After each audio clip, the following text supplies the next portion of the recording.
Bonjour mes chers élèves. Maintenant, je suis très heureux d'être devant vous pour résoudre ensemble un exercice de chimie cette fois-ci. Cet exercice, ça va concerner la dernière partie du cours de programme de tronc commun sciences internationales qui concerne les réactions chimiques et le tableau d'avancement, etc. C'est pour cela qu'on va essayer de réaliser, on réalise la combustion d'une masse M égale à 1,08 g d'aluminium, de symbole AL, dans un flacon de volume, de capacité, le flacon de capacité V égale à 1 litre, contenant uniquement le dioxygène O2. Alors, il se forme une poudre blanche, solide, appelée d'oxyde d'aluminium. Son symbole est Al2O3.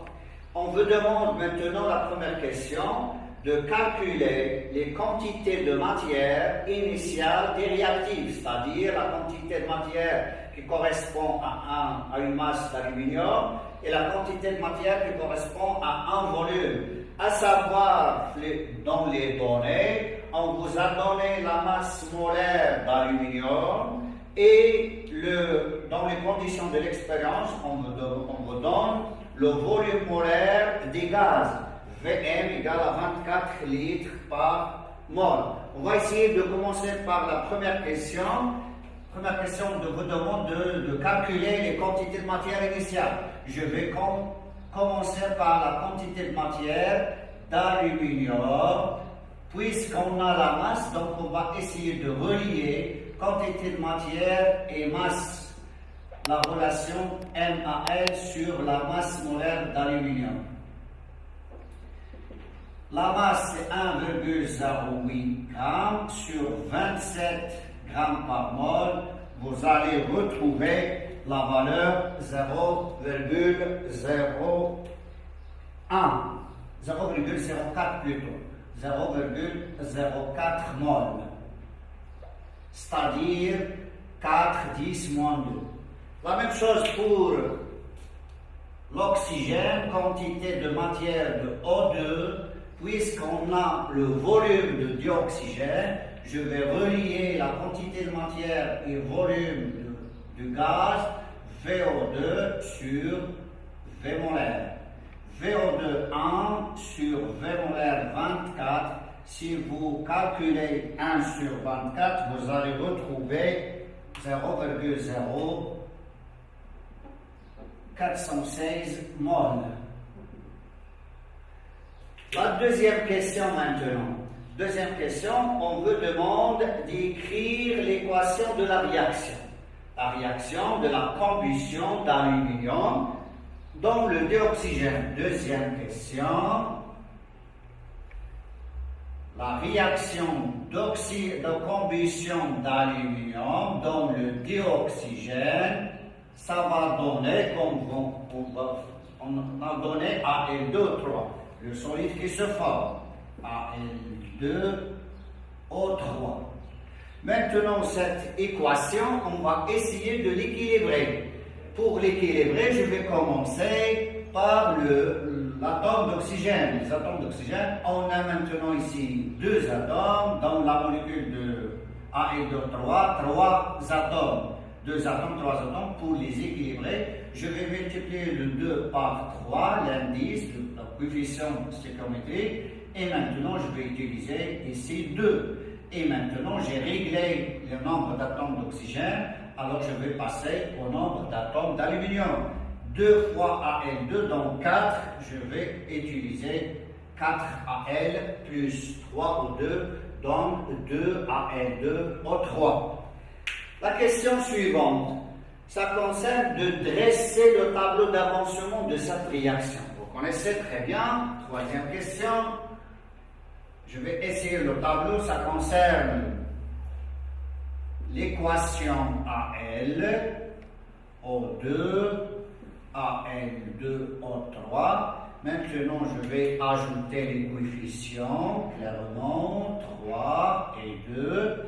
Je vais m'intéresser dans ce tableau d'avancement uniquement à l'état initial du système chimique formé par les trois espèces et son état final. Maintenant, l'état initial, j'ai la quantité de matière NaL qu'on a déjà calculé, 0,410 moins 2, et la quantité de matière dioxygène. Alors que la quantité de matière de l'espèce formée de dioxyde d'aluminium est nulle au début. À l'état final, je vais retrouver NaL moins 4 fois la valeur de l'avancement final, c'est X max. N pour O2, NO2 moins le coefficient 3 moins 3 X max. Et la quantité de matière formée, c'est 2 fois X max. Alors, c'est le tableau d'avancement de cette réaction. On a répondu maintenant à la question numéro 3. On va passer maintenant à la question numéro 4. Déterminer l'avancement X max de la réaction en déduire le réactif limitant. On va essayer de chercher la valeur de X max. Bon, il y en a au moins 2 méthodes pour déterminer la valeur de X max. Je vais commencer par la première. Et je vais par la suite signaler la deuxième uniquement. Pour chercher l'avancement maximal et déduire le réactif limitant, je vais supposer que le premier réactif va jouer le rôle de réactif limitant. Vous connaissez très bien que le réactif limitant, c'est l'espèce chimique qui réagit complètement, qui disparaît à la fin de la réaction. Maintenant, on suppose que AL est limitant. Bon, si je suppose que AL est limitant, je vais écrire que NaEAL moins 4X max pour garder le même symbole est nul. Dans ce cas-là, X max qui correspond à l'aluminium, X max égale NaL sur 4. NaL sur 4. Ça veut dire que X max égale X max qui correspond à l'aluminium. NaL c'est 0,04 sur 4, c'est 10 moins 1, 10 moins 2 mol. La même chose, je vais supposer maintenant que le deuxième réactif est limitant. O2 maintenant, on suppose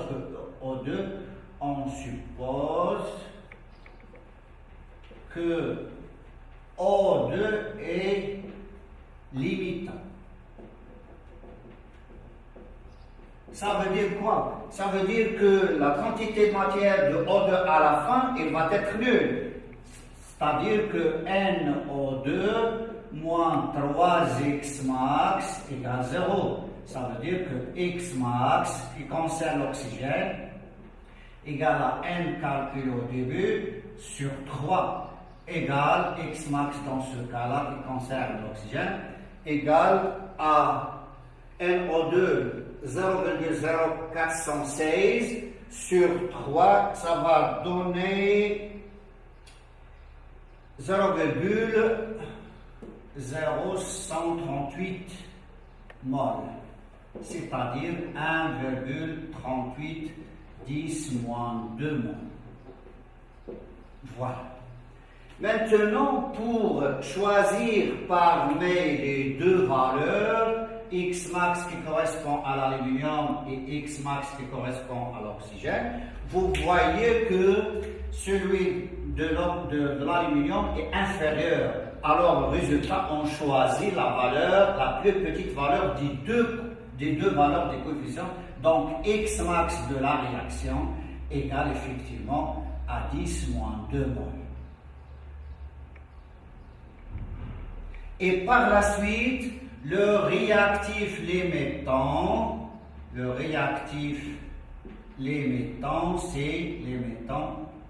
c'est le réactif qui correspond à cette valeur est l'aluminium. C'est l'aluminium. Très bien. Maintenant, on va passer à la question suivante. On a déterminé maintenant, on va passer à la question numéro 5. On vous demande de donner le bilan de système chimique à la fin de la réaction. Quatrièmement, cinquièmement maintenant, le bilan, c'est-à-dire les quantités de matière, la composition de système à l'état final. Quantité de matière d'aluminium, l'oxygène, le dioxygène et l'oxyde d'aluminium. Je vais pour la question précédente, je vais signaler la deuxième méthode.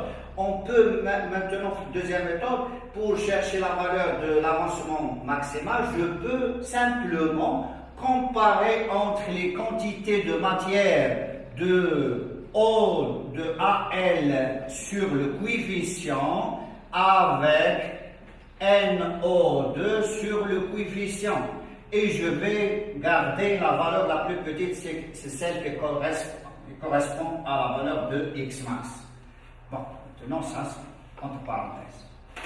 La question c'est de donner le bilan de la réaction, le bilan final. Alors, je vais chercher le N final de AL. Directement, puisque l'aluminium c'est celui qui joue le rôle de réactif limitant, donc sa quantité de matière est nulle. N final de O2, je vais remplacer maintenant X max par sa valeur, sa vraie valeur. N, donc NO2, moins 3X max, c'est-à-dire NO2 c'est 0,0416, moins 10 moins 2, et je vais retrouver la valeur de l'aluminium, de l'oxygène, 0,0116. Bon. Et enfin, N final de AL2O3. 2 fois X max. 2 fois X max. X max égale, bon, X max, les deux symboles sont identiques. 2 fois, c'est-à-dire 2 fois 10 moins 2 mol. Si par hasard on a fait une erreur pour choisir, c'est quelqu'un par erreur a choisi l'avancement final, l'autre avancement final, c'est-à-dire la valeur la plus grande.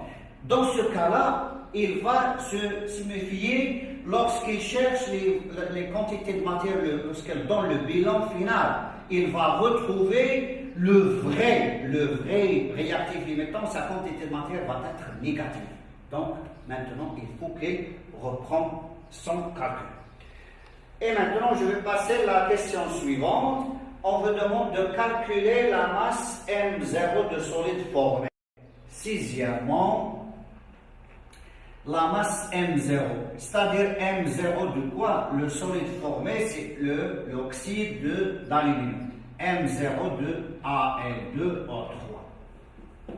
Comment je vais chercher cette valeur? Je connais maintenant sa quantité de matière. Je vais relier la masse et la quantité de matière comme celle-là, la relation qui relie la quantité de matière et masse molaire. Je vais d'abord chercher la masse molaire de Al2O3 égale à 2 fois, vous connaissez très bien comment on calcule la masse molaire d'un composé qui est formé par plusieurs atomes polyatomiques, 2 fois Al plus 3 fois MO2, 3 fois MO, bien sûr.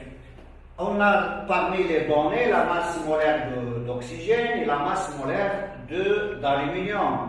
Je vais remplacer 2 fois 27, c'est 54, plus 3 fois 16, presque 48, et 54, ça va vous donner la masse molaire de Al2O3, 102 grammes par mol. Et maintenant, je passe à N final de Al2O3 égale à M0 sur la masse molaire de O3. Donc, M0 égale le produit de N final de Al2O3 multiplié par la masse molaire Al2O3.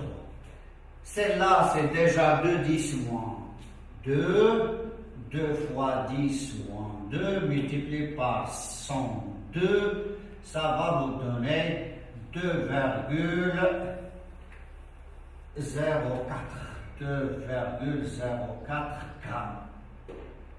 Voilà la masse formée de solide. La dernière question, septièmement, quelle est la masse imprime nécessaire d'aluminium pour que le système chimique étudié soit stéchiométrique? Maintenant, qu'est-ce que ça veut dire un système stéchiométrique? Un système stéchiométrique, c'est un système dont les deux réactifs disparaissent complètement à la fin. C'est-à-dire, on a mélangé stéchiométriquement les quantités de matière des deux réactifs. C'est-à-dire que puisque les deux réactifs vont disparaître complètement, ça veut dire que les deux valeurs de X max vont être les mêmes. Maintenant, je vais utiliser la deuxième méthode. Donc, dans la question numéro 7, pour que le système soit stéchiométrique, il faut que N' d'aluminium qu'on va utiliser sur le coefficient 4, ça sera égal à la quantité de matière O2 utilisée sur le coefficient 3. Et là, les deux avancements sont égaux, les deux espèces chimiques vont jouer le rôle de réactif limitant, ils vont disparaître. Par la suite, je vais remplacer la quantité de matière d'aluminium par M' sur la masse de Al2O3, le tout sur 4, égale à NO2, c'est déjà calculé sur 3. Et je vais chercher M' égale à 4 sur 3, NO2 multiplié par la masse molaire de Al2O3. Et je vais remplacer 4 sur 3, la valeur de la masse nécessaire pour que rien ne reste à la fin. N0, la quantité de matière, c'est déjà calculé, 0,0416. La masse molaire aussi, c'est déjà calculé, 102 grammes par mol. Le résultat alors va être presque M' à peu près 1,5 grammes. Vous pouvez faire l'application numérique. Et je vous remercie de votre attention et à la prochaine.